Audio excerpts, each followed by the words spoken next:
It sucks to admit this, but the Mariners are the Astros daddy. Still.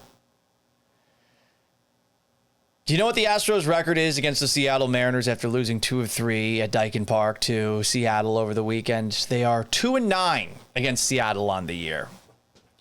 They needed a dramatic 10-inning comeback win on Friday to get one of those 2 wins. They needed 10 innings on May 13th to get the other. They've beaten them twice. It's coming extra innings, which is a lot more of a coin flip these days each time. They are now 16-34 against Seattle since beating them in the 2022 ALDS. The Mariners have more pitching. They have more talented players who are underachieving, certainly at the plate. Cal Raleigh specifically, with that dinky home run that he hit. But they own the Astros, and if you've taken a look at the American League West standings, I mean, they're going to be in the mix at the end of the year. I don't think there's any denying that. I mean, go take a look at these standings. There's 3 teams that aren't going to make the playoffs. Everyone else has a chance at the wild card, including the Astros say they fall out of first place.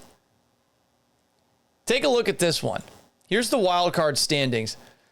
The Yankees and Red Sox are leading by quite a wide margin, and the Orioles are in third. There's a chance 4 of the 6 American League teams are out of the American League East.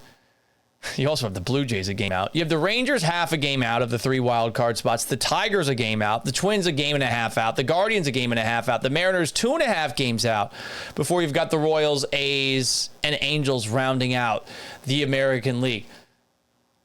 Guys, the Mariners are still alive. And while, yeah, there's some ground with about 6 weeks of baseball left between the Astros and Mariners, it's just 4 games.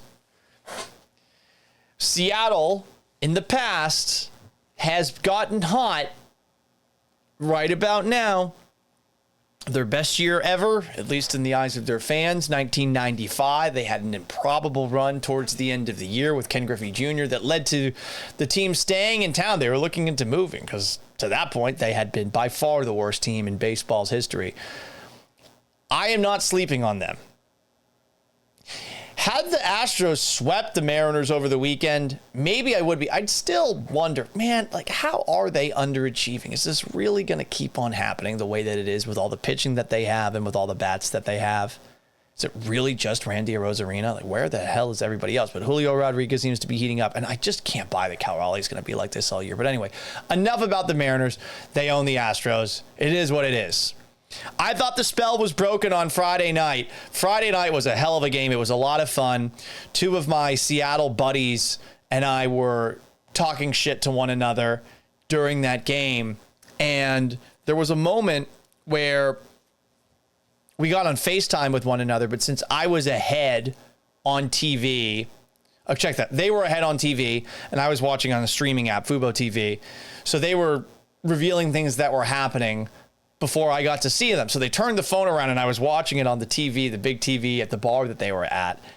And when the Astros comeback happened, they started to get a little quiet until eventually they turned the camera around entirely for when Christian Walker hit that absolute fucking piss missile of a home run that he hit. Holy crap. That is one of the hardest hit balls I've ever seen. And I thought when that happened, oh man, Christian Walker's flipping the bat. As Brandon Scott, my 95.7 The Fan co-host over the weekend, said, he's sea-walking out there. We started looking up, can Paul Gallant sea-walk? I shouldn't sea-walk. I'd get shot. But bringing it back to Christian Walker, I mean, absolutely beautiful home run. And the vibes were very high on Friday with how that game one went and with how the Mariners had to have been reeling after that moment. And yet, the rest of the weekend happened. Side note on Christian Walker, if Cal Raleigh doesn't get it together, Christian Walker should be considered a candidate to take the nickname of Big dumper. Had he had a bigger weekend, I would just say he took it from Cal Raleigh outright. But since the Astros lost 2 or 3, we can't do that. I say big dumper because I have a friend who loves that man's ass. Apparently, he's got a nice ass. Now that's been pointed out to me. I mean, he's got a big butt. Power source, as it's called. And I asked this question on the radio over the weekend. Hey, ladies, how do you feel about Christian Walker's butt? And some of my listeners asked their significant others, and they said some disgusting things. I think someone said I'd eat a cheese plate off of that. Jesus. Keep it in your pants, lady. But Christian Walker, a lot of power in that source, and you saw it on that home run. I thought the spell was broken Friday. I was very excited Saturday. I decided I was going to wear the cockroach suit that I've worn before while hosting this show a couple of Mondays ago. I mean, I was riding high on the vibes. I get there, I get my El Tiempo frozen margarita from Crystal on the third baseline. I get in my seats, and I got to say, like, the vibes were kind of killed right away. No, not by the cool parts where Alan Ashby and Phil Garner got into the Astros Hall of Fame. They got their orange jackets. No, it was more, there was not a person sitting next to me. So here I am in this cockroach costume without anyone to talk to for the entirety of the game. No one to my left, no one to my right. There were 2 people in front of me. They were a couple. One of them was a lady who thought far too highly of herself and was constantly on her phone taking selfies while her boyfriend was there right next to her, and he's shaking his head the whole time, the poor guy. And then behind me, I had what seemed to be maybe 2 brothers and their kids.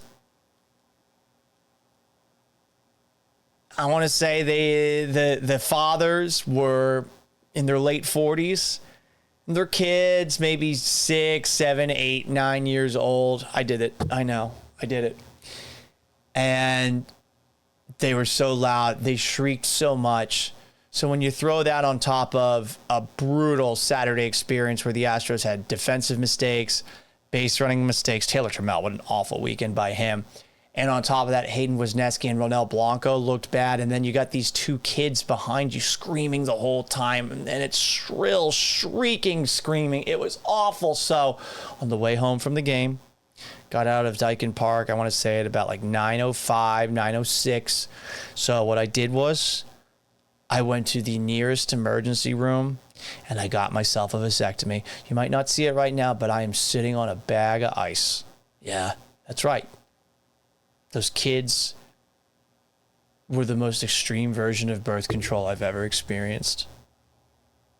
I get it, though. When I was their age, I was probably just as annoying. It just gets tough, and I don't have the moral authority, the ability to turn around and tell these kids to shut up when I'm dressed up like a cockroach. I just don't have it.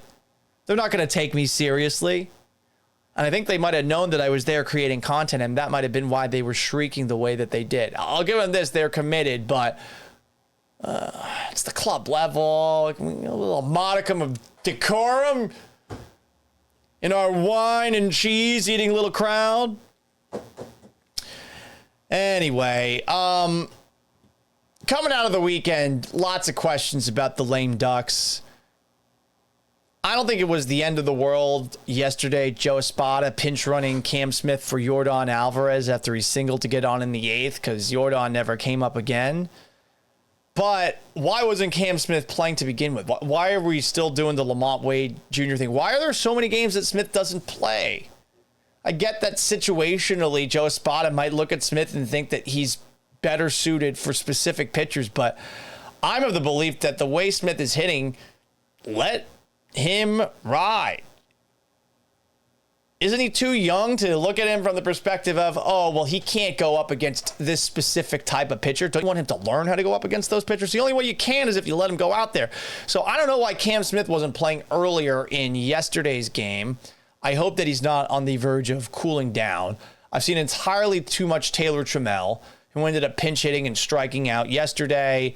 2 strikeouts, that base running error on Saturday, 3 strikeouts on Friday. Rough weekend for him. He's turned back into a pumpkin after a little stretch of hot play.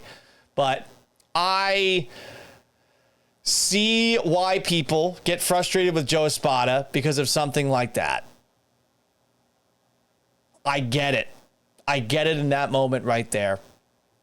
And look, they're inches away from potentially having a 4-3, 5-3 lead on the Mariners if that ball by Darton Varsho down the right field line after the Astros loaded the bases in the 8th inning. I mean, there's a chance we're talking about the Astros having the lead in that spot. But obviously we're not. Varsho's hitting 136 in 12 games here. And Dana Brown is the guy who told us Hayden Wisniewski and Ronel Blanco acquiring those 2 guys at the trade deadline.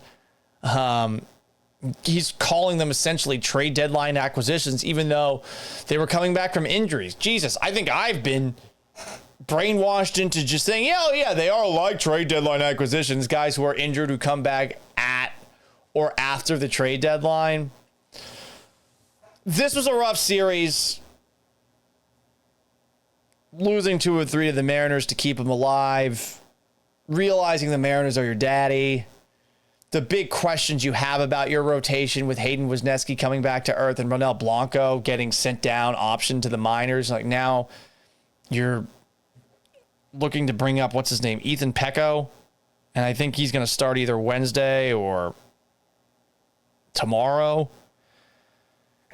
It's not a great place for the Astros. And yet they got the 2-game lead in the American League West, but ever since that little hot streak around the trade deadline, it's the kind of baseball that makes it hard to believe they won't be sweating this thing out all the way to the end of the regular season.